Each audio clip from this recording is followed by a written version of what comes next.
Assalamualaikum warahmatullahi wabarakatuh. Perkenalkan, saya Lalu Muhammad Rifki Suarse, NIM C1L020052.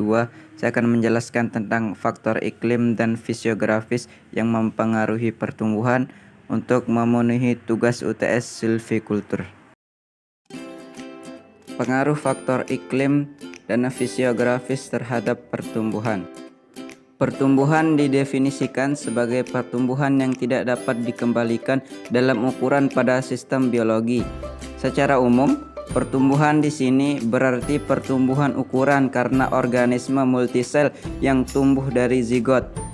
Pertumbuhan dinilai bukan hanya dalam volume, tapi juga dalam bobot, jumlah sel, banyaknya protoplasma, serta tingkat kerumitan. Pertumbuhan tanaman mencakup bermacam-macam variasi dan peristiwa kompleks. Umumnya termasuk sedikit atau seluruh bagian kehidupan tanaman, kenaikan linier, pertambahan berat, kenaikan ukuran, pembelahan sel dan pembesaran sel, serta penambahan biomasa dan lain-lain. Pertumbuhan dipengaruhi oleh beberapa faktor dalam dan luar. 1. Faktor suhu atau temperatur lingkungan. Tinggi atau rendah suhu menjadi salah satu faktor yang menentukan tumbuh kembang, reproduksi, dan juga kelangsungan hidup dari tanaman. Suhu yang baik bagi tumbuhan adalah antara 22 derajat Celcius sampai dengan 37 derajat Celcius. Temperatur yang lebih atau kurang dari batas normal tersebut bisa mengakibatkan pertumbuhan yang lambat atau berhenti. Suhu optimum untuk aktivitas metabolisme maksimum berbeda untuk setiap jenis tanaman, populasi, dan individu dari setiap jenis. Bagian tanaman dan juga tingkat perkembangannya membutuhkan suhu optimum yang berbeda.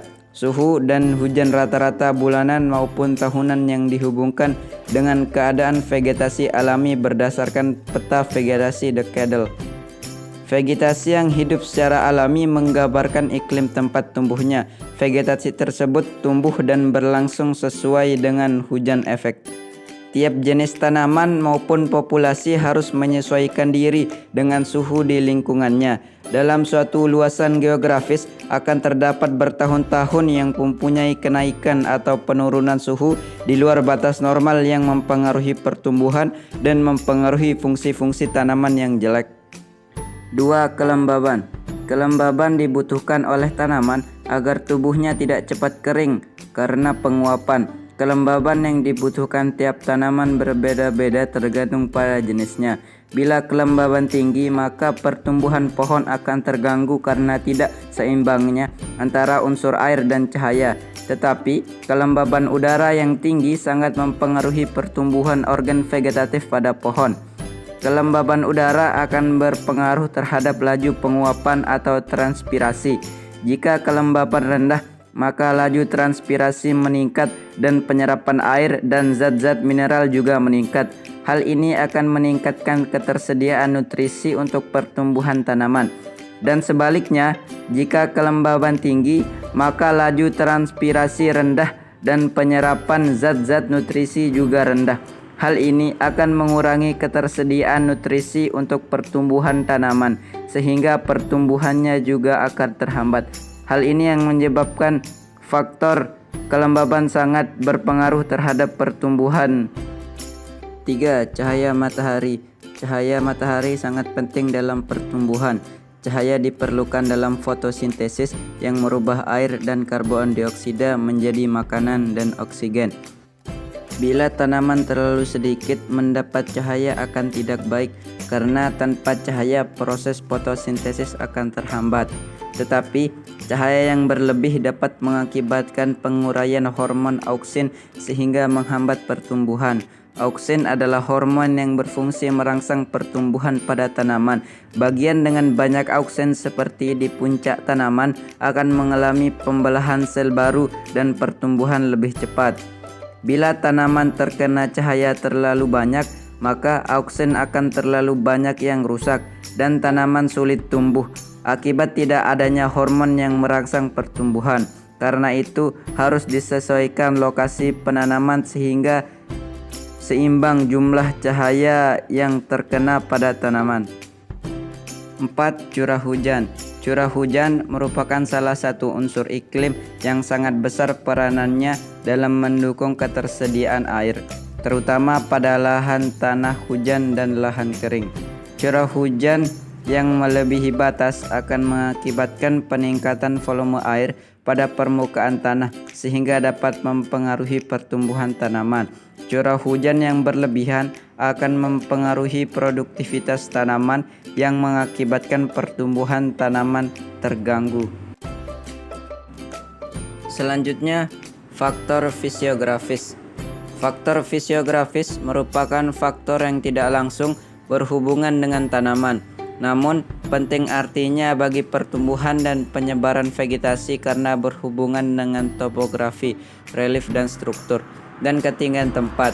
Lomonilo 2001 mengungkapkan bahwa letak topografi mempunyai arti klimatis dalam menentukan arah angin, kelembaban, dan banyaknya presipitasi angin.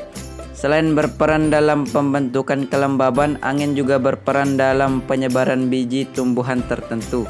Faktor fisiografis diantaranya 1. Kelerengan. Lereng dapat didefinisikan sebagai sudut yang dibentuk oleh permukaan dengan horizontal dan menunjukkan gabungan dari permukaan tempat tumbuh terhadap horizontal. Sutirno 1998. Efek penting dari lereng adalah terhadap pengaliran air di atas permukaan tanah dan drainase, dan melalui faktor-faktor kandungan air tanah. Efek penting lainnya adalah melalui pengeringan terhadap temperatur dan air dari permukaan tanah. Lereng merubah intensitas pengeringan dengan cara merubah sudut jatuh sinar matahari. Kedalaman tanah dan kandungan air berubah secara langsung dengan besarnya lereng. 2. Ketinggian tempat. Ketinggian tempat sangat berpengaruh terhadap pertumbuhan tanaman. Ketika kita membicarakan ketinggian tempat, maka di dalamnya termasuk suhu udara, sinar matahari, kelembaban udara, dan angin. Unsur-unsur ini sangat berpengaruh terhadap proses pertumbuhan tanaman. Yang dimaksud dengan ketinggian tempat adalah ketinggian dari permukaan air laut atau elevasi. Ketinggian tempat mempengaruhi perubahan suhu udara. Semakin tinggi suatu tempatnya, misalnya pegunungan, semakin rendah suhu udaranya atau udaranya semakin dingin. Begitu pula sebaliknya, semakin rendah daerahnya, semakin tinggi suhu udaranya atau udaranya semakin panas. Oleh karena itu, ketinggian suatu tempat berpengaruh terhadap suhu suatu wilayah. Perbedaan regional dalam topografi, geografi, dan cuaca menyebabkan terjadinya perbedaan dalam tanaman. Pola tanam, metode bercocok tanam. Pola tanam dari beberapa tanaman yang ditanam terus-menerus serta keadaan iklim yang cocok akan meningkatkan pertumbuhan tanaman. Tinggi tempat dari permukaan laut menentukan suhu udara dan intensitas sinar matahari yang diterima oleh tanaman. Semakin tinggi suatu tempat, semakin rendah suhu tempat tersebut. Demikian juga sebaliknya. Jika intensitas matahari semakin berkurang, suhu dan penyinaran inilah yang nantinya akan digunakan untuk menggolongkan tanaman apa yang sesuai untuk dataran tinggi atau dataran rendah. Ketinggian tempat dari permukaan laut juga sangat menentukan pembukaan tanaman. Tanaman berbuahan yang ditanam di daratan rendah berbunga lebih awal dibandingkan dengan yang ditanam pada dataran tinggi. Selain itu, faktor fisiografi yang berkaitan dengan persebaran makhluk hidup adalah ketinggian tempat dan bentuk wilayah. Anda tentu masih ingat gejala gradien termometrik di mana suhu udara akan mengalami penurunan sekitar 0,5 derajat sampai 0,6 derajat Celcius setiap wilayah naik 100 meter dari permukaan laut. Adanya penurunan suhu ini sangat berpengaruh terhadap pola persebaran jenis tumbuhan, sebab organisme memiliki keterbatasan daya adaptasi terhadap suhu lingkungan di sekitarnya. Oleh karena itu, jenis tumbuhan yang hidup di wilayah pantai akan berbeda dengan yang hidup pada wilayah dataran tinggi atau pegunungan. Sekian yang saya dapat sampaikan mengenai faktor iklim dan fisiografis yang mempengaruhi pertumbuhan. Apabila terdapat kesalahan, saya mohon maaf yang sebesar-besarnya. Sekian, wassalamualaikum warahmatullahi wabarakatuh.